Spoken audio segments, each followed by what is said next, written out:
दोस्तों, जय भीम, नमो बुद्धाय। दोस्तों, आपको शायद मालूम हो कि कॉलीफ्लावर यानी कि पत्ता गोभी में एक ऐसा कीड़ा होता है जो आजकल उसमें पैदा होने लगा। उसका रंग हरा होता है, इसलिए उसकी पहचान मुश्किल होती है। लेकिन जब वो पत्ता गोभी के साथ पकाया जाता है तो भी वो मरता नहीं है। और जब खाया जाता है तो जो भी आदमी उस कीड़े को खाएगा तो वो यानी कि दो टुकड़े होने पर भी वो जो है हमारे ब्लड के सहारे से हमारे दिमाग पर पहुंच जाता है और वहाँ पर वार करता है, जिससे जो है जिसने उसको खाया है उसका शरीर धीरे धीरे कमज़ोर होते होते बहुत ही कमज़ोर हो जाएगा और इस प्रकार जो है उसकी मृत्यु भी हो सकती है। यही चीज़ जो है हमारे देश में ब्राह्मणवाद का जो कीड़ा है वो बहुत गहरा है। वो भी इसी तरह से है जैसे कि पत्ता गोभी का कीड़ा, वो मरता नहीं है और वक्त आने पर ऐसा डसता है कि आदमी जो है मुश्किल से अपने प्राण बचा पाता है, और बचा भी पाए तो ऐसी हालत में होता है कि उसका जो है वो अपनी शुद्ध बुद्ध खो दे। यानी कि जैसे कि शूद्रों के साथ ब्राह्मणों ने किया कि उनको ऐसी हालत में पहुंचा दिया कि वे अपना हक अधिकार भूल गए, लड़ाई करना भूल गए।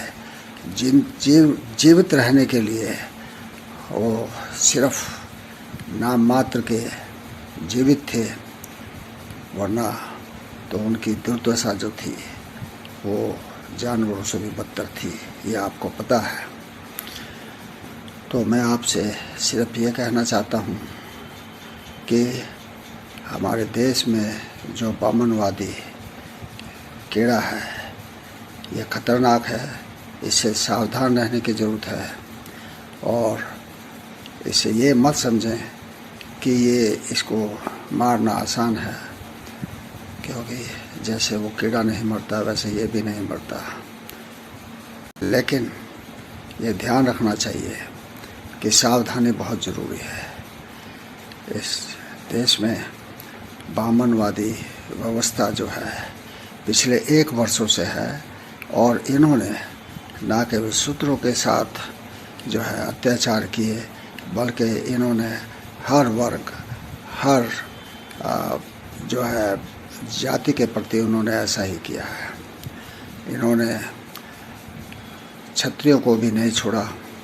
अपने शास्त्रों में उनके लिए पता नहीं किस तरह की गंदी गंदी बातें लिखी हुई है। इसी प्रकार जो है ब्राह्मण ये बनिए जो हैं, तो बनिए तो दरअसल में जो यहाँ के द्रविड़ लोग थे और जो व्यापार करते थे उन्हीं को इन्होंने वैश्यों में कन्वर्ट करके और जनेऊ पहनने का अधिकार दिया और तीसरा वर्ण बना दिया।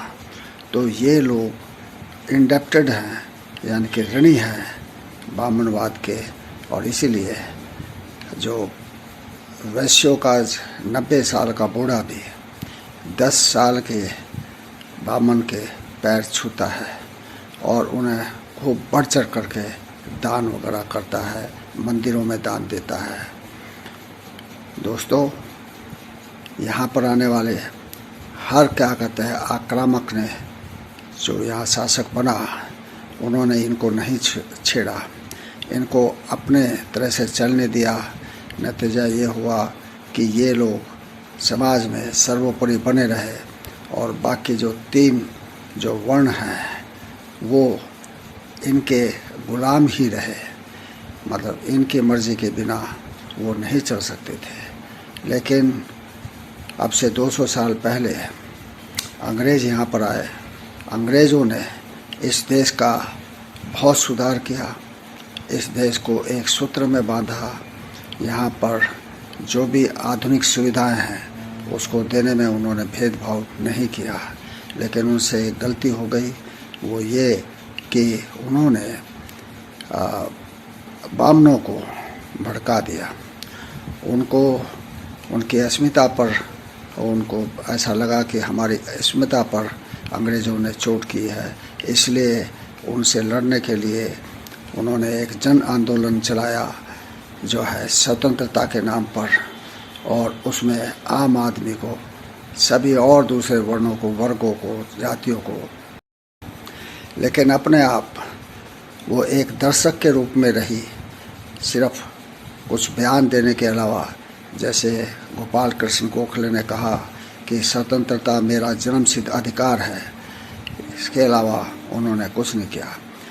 ये जो गोपाल कृष्ण गोखले थे वो वर्णवाद के कट्टर समर्थक थे, वो जातिवाद को बनाए रखने के समर्थक थे। लेकिन चूँकि ब्राह्मणों को लगा कि अंग्रेज़ हमारी बेइज्जती कर रहे हैं और इनको यहाँ से निकालना ज़रूरी है, तो उन्होंने और सब लोगों को लड़ाई में आगे कर दिया, अपने आप पीछे हट गए। ये लोगों ने अपनी लड़ाई मान करके लड़ी और नतीजा कि अंग्रेज़ों को यहाँ से जाना पड़ा। हालांकि अंग्रेज़ों ने यहाँ पर सबके हित के लिए जो है ऐसे कानून बनाए, शूद्रों के लिए बनाए, ओबीसीज के लिए बनाए, उनको अधिकार दिए, उनको पढ़ने के लिए सुविधाएं दी, हर चीज़ दी, रेल बनाई, हवाई जहाज़, डाक व्यवस्था, यानी कि एडमिनिस्ट्रेशन की व्यवस्था जो है वो भी अंग्रेज़ों की दी हुई है, जिसके तहत हम आजकल अपने देश का जो है निज़ाम चला रहे हैं।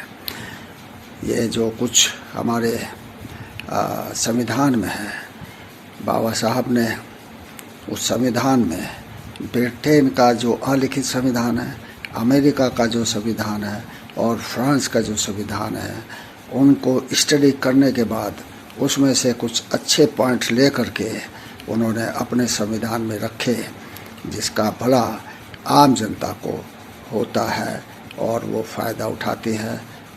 इससे देश आगे बढ़ रहा है, सबको अवसर मिल रहा है इस संविधान की बदौलत। लेकिन ये संविधान भी ब्राह्मणों के आँख के किरकिरी बन गया है। वो समझते हैं कि ये जो संविधान है वो हमारे लिए ठीक नहीं है, सबको बराबर कर दिया, हमारा जो समाज में उच्च अधिकार था, प्रथम अधिकार था, वो ख़त्म कर दिया। इसलिए इस संविधान के बदले वो फिर से ये मनुस्मृति लाना चाहते हैं। तो आपको सावधान रहना है और सजग रहना है। भगवान बुद्ध ने कहा कि हमेशा सजग रहो, हमेशा अपने बुद्धि का सजग रहते हुए विवेक के साथ इस्तेमाल करो, तभी तुम्हारा भला है। जय भीम, नमो बुद्धाय।